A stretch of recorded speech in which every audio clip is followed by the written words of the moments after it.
आप सभी लोगों का स्वागत है फिर से एक बार क्रिक जोन में। आशा करता हूँ सभी लोग सही सलामत होंगे। तो चलिए शुरू करते हैं आज का वीडियो, जहाँ पे पहला टेस्ट मैच का दूसरा दिन था और पार्थ के ये जो टेस्ट मैच है यहाँ पे बहुत ही ऐतिहासिक मुकाबले देखने को मिल रहे हैं। पहले ही दिन 19 विकेट गिर चुके थे, तो वहाँ पे ऑस्ट्रेलिया 49 रन पीछे थे, जिसमें से आज 9 रन और जरे, और जिसके कारण 40 रन की लीड ले चुके थे इंग्लैंड दूसरी इनिंग्स में। और खास तौर पे आज गस एटकिंसन और जो कहीं ना कहीं वहाँ पे आपके मार्क वुड ने तो शुरुआत किया था, लेकिन ब्रायडन कट्स आते हैं और वहाँ पे आते ही चलता कर जाते हैं। तो कहीं ना कहीं वहाँ पे वैसे ही था, जहाँ पे विकेट चटकाते हैं नथान लयन का विकेट चटकाते हैं, और कहीं ना कहीं ब्रायडन कट्स 3 विकेट चटका के इस इनिंग्स को समाप्त करते हैं। 100 करीबन देखे तो 32 रन पे ऑल आउट हो जाते हैं और 40 रन की लीड। और ये बड़े ऐसा लग रहा था कि इस पिच में बहुत ही महत्वपूर्ण होने वाला है, इंग्लैंड के लिए बहुत ही फायदेमंद साबित होने वाला है।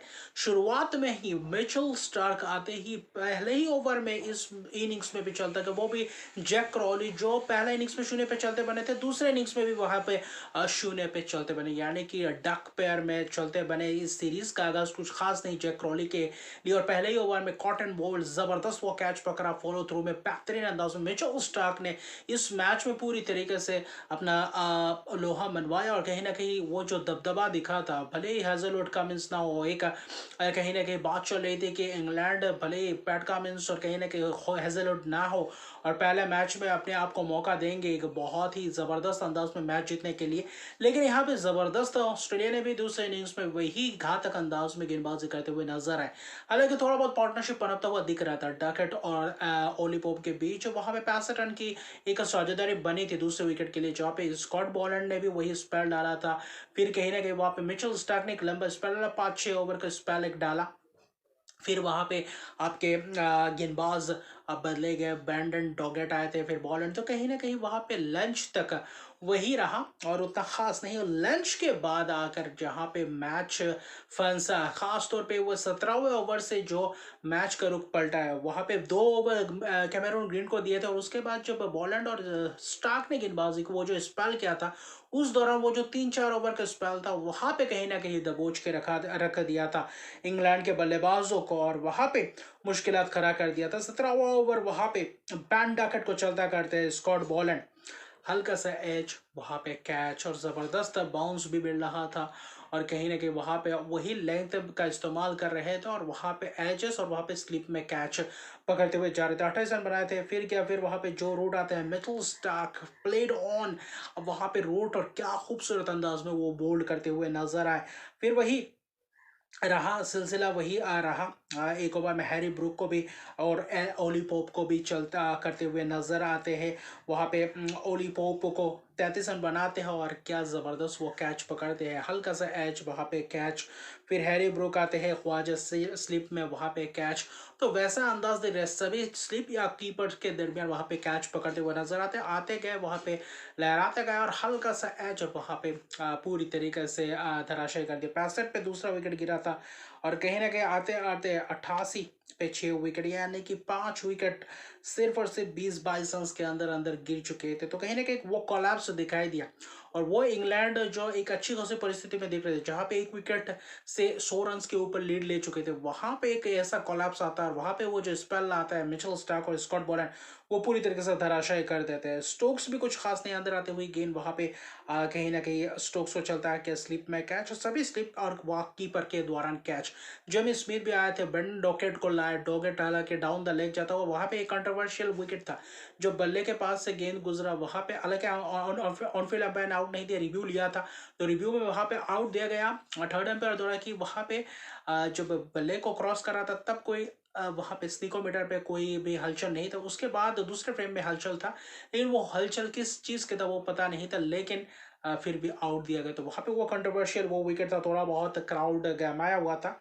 लेकिन गस एटकिंसन और ब्रायडन कर्स ने जो थोड़ा बहुत पारी खेला था, वो जहां पे थोड़ा बहुत आक्रामक पारी, वहां पे स्टार्क को 2 छक्के लगाते हुए नजर आए गस एटकिंसन। ब्रायडन कर्स कुछ चौके कुछ छक्कों की बौछार करते हुए नजर आए। वहां पे स्कॉट बॉलैंड, ब्रेंडन डॉगेट ने भी गेंदबाजी की, और आखिर में ब्रेंडन डॉगेट ने जो गेंदबाजी की, वहां पे जो विकेट चटकाया, जो गस एटकिंसन अब ब्रायडन कर्स का विकेट चटकाया, वहां से पूरी तरीके से फिर से वही कोलैप्स होता हुआ नजर है, जहाँ पे एक थोड़ा बहुत अर्शदीप का पार्टनरशिप हुआ था जो थोड़ा बहुत सूझबूझ जुड़ी पा रही, जहाँ वो थोड़ा बहुत ताबड़तोड़ अंदाज में बल्लेबाजी कर रहे थे। ऐसा लग रहा था कि एक अच्छा खासा टोटल तक वहां पे 200 के करीब टोटल पहुंचा दिए थे लीड, जो कि ऐसा लग रहा था कि इंग्लैंड के पास अब मौका है इस मैच को अपने नाम करने के लिए। लेकिन ब्रायडन कर्ट्स का विकेट चटकाते हैं, कैच दे बैठते हैं और कहीं ना कहीं उसके बाद जोफ्रा आर्चर मारने जाते हैं, वहाँ पे ज़बरदस्त कैच पकड़ते। स्टीवन स्मिथ मिड ऑन में खड़े थे और फिर आखिर में किया, गस एटकिंसन 37 रन बनाए थे, बॉलर ने उनको चलता कर दिया और ज़बरदस्त वो कैच, टॉप एज था वहाँ पे कैच, यानी कि 4 विकेट बॉलर ने 4 विकेट चटका 33 रन। और वो जो स्पेल था, वो जो लंच के बाद उसी ने पूरी तरीके से कहर बरपा दिया था। वो 3-4 ओवर के दौरान स्टार्क 3 विकेट, दूसरे इनिंग्स में ब्रेंडन डॉगेट 3 विकेट, तो ज़बरदस्त ये माहौल बना हुआ था और ऑस्ट्रेलिया के इन तीनों पेसर ने अपना कमाल दिखाया और इस मैच में 10 विकेट चढ़काया स्टार्क ने, तो इससे बड़ी बात क्या हो सकती है। और कहीं ना कहीं 164 पे ऑल आउट किया, लेकिन उनका लीड था 40 रन का, जिसके कारण 204 हुआ। 205 रन का टारगेट, ऐसा लग रहा था कि ऑस्ट्रेलिया के लिए मुश्किलात हो सकता है, लेकिन ख्वाजा थोड़ा बहुत पैर में थोड़ा बहुत दिक्कत है, जिसके कारण बल्लेबाजी करने के लिए ओपन आए नहीं। आज ओपन करने के उसको भेजा ट्रेविस हेड के साथ जेक वेदरहल, और ट्रेविस हेड ने वो जो पहले 10 ओवर में वो जो डोमिनेशन दिखाया, और वहां से कहीं ना कहीं ऐसा लगा था कि ऑस्ट्रेलिया इस मैच में पूरी तरीके से बने हैं और वहां पे इंग्लैंड के लिए मुश्किलात खड़ा कर दिया था। तो वहां पे यही था कि क्या इंग्लैंड यहाँ से कुछ वापसी कर पाता या नहीं, क्योंकि जैक वेदरल दूसरी तरफ से दूसरी चोर को संभाल कर रखे थे, लेकिन ट्रेविस हेड आक्रामक पारी खेलते हुए नजर आते। ट्रेविस हेड वही T20 फॉर्मेट के अंदाज में बल्लेबाजी करते हुए नजर आए, चौके छक्कों की बौछार करते हुए नजर आए। जोफ्रा आर्चर और वहां पे आपके गस एटकिंसन ने तो शुरुआत किया था, लेकिन कुछ खास नहीं, और वहां पे शुरुआती क्षण में विकेट्स ना मिलने के कारण वहां पे प्रेशर बिल्डअप हुआ। ब्रायडन कर्ट्स को कट का चौका टाटमैन के ऊपर से, वहां पे लॉन्गॉन के ऊपर से छक्का लगाते हुए नजर आए। ओवर्स में छक्के चौकों की बौछार किए। जब मार्कवुड और ब्रायडन कर्ट्स दूसरे स्पेल के लिए आए थे, वहां पे लाजवाब प्रदर्शन। ब्रायडन कर्ट्स नहीं चलता किया महंगे होने के बावजूद जैक वेदरहिल को, और कहीं ना कहीं वहां पे बैन डकेट द्वारा कैच दे बैठे थे। 23 रन बनाए टॉप एज लगे, उससे पहले वाले गेंद में चौका लगाया था कहीं ना कहीं वहां पे मिड विकेट की तरफ, और अगले ही गेंद वही थोड़ा बहुत क्रैम्प सा कर दिया था, थोड़ा बहुत उछाल था, जिसके कारण कंट्रोल नहीं कर पाया वहां पे कवर के दौरान। वहां पे जबरदस्त कैच। उसके बाद आता है मार्नस लिबुशेन। मार्नस लिबुशेन ने वही क्लास दिखाया, वही पारी को संभाल कर खेलने को देखा, लेकिन दूसरे एंड से ट्रेविस हेड रुकने का नाम नहीं ले रहे थे। बैन स्टोक्स भी आए थे, 1 ओवर में 4 जबरदस्त चौके लगाए थे ट्रेविस हेड, वहां पे 17 रन आए थे। उसके बाद छक्के और चौकों की बौछार लगातार वहां पे चौके और छक्कों के बौछार करते गए। दूसरी तरफ से मार्नस लिबुशेन ने भी शॉट मारना शुरू कर दिया था। मार्नस लिबुशेन और कहीं ना कहीं सिंगल्स डबल्स से भी खेले थे, चौका भी लगा रहे थे, लेकिन ट्रेविस हेड पूरी तरीके से अपने अंदाज में 69 गेंदों में शतक के पार हुआ, उनका 10वां टेस्ट शतक।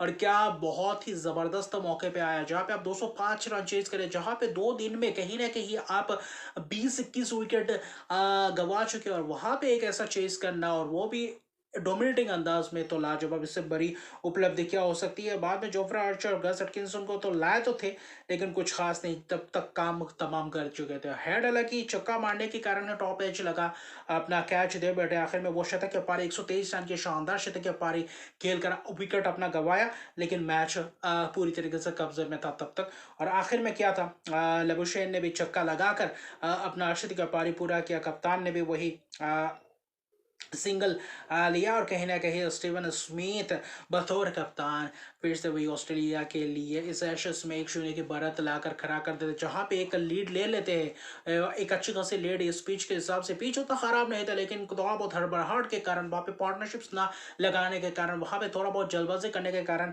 शायद ये भुगतान भुगतना पड़ा इंग्लैंड को। लेकिन ऑस्ट्रेलिया ने वो जो चेज किया, लाजवाब चेज और जबरदस्त वो चेज, और खासतौर पर ट्रेविस हेड का ये जो यादगार ये जो इनिंग्स है, ये बहुत समय तक याद रहेगा, क्योंकि चौथे इनिंग्स में शतक और पारी खेलना और 205 रन चेज करना पर्थ के जैसे मैदान में इतना आसान नहीं है। और पर्थ के में टेस्ट अभी तक किसी ने हराया नहीं ऑस्ट्रेलिया को, सिवाय भारत के अलावा। भारत ने वो जो कारनामा किया था वो पिछले 2024-25 के सीजन में किया था, और वहां पे बुमराह ने कहर बरपाया हुआ था, तो वहां पे ही सिर्फ ऑस्ट्रेलिया हारा था। उसके अलावा ऑस्ट्रेलिया अभी तक पर्थ में टेस्ट मैचेस हारे नहीं है।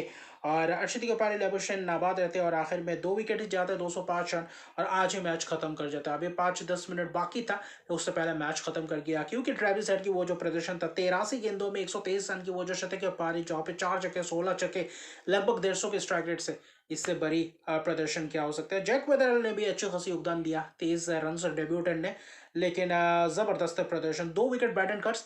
लेकिन इंग्लैंड से जो उम्मीद थी दूसरे इनिंग्स में गेंदबाजी को, वहां पे पूरे खड़े नहीं उतर पाए, वहां पे एक्सपोज कर दिया, और वो जो प्लान था वो प्लान एग्जीक्यूट ही नहीं करने दिया ट्रेविस हेड, और वहां पे सफल रहे। और आखिर में ऑस्ट्रेलिया 1-0 की बढ़त लेकर जाएंगे ब्रिस्बेन यानी कि गाबा में, वो डे नाइट टेस्ट। अभी भी समय है, लगभग 2 हफ्ते के करीब बाकी है, क्योंकि ये टेस्ट मैच दूसरे ही दिन खत्म हो चुका है। किसने सोचा था ऑस्ट्रेलिया में एशेज होगा, दूसरे ही दिन टेस्ट मैच खत्म हो जाएगा, तो ये एक बहुत ही बड़ी बात है। और कहीं ना कहीं 32 विकेट गिरे हैं 2 दिन के अंदर, ये भी एक शायद ही रिकॉर्ड बन चुका है।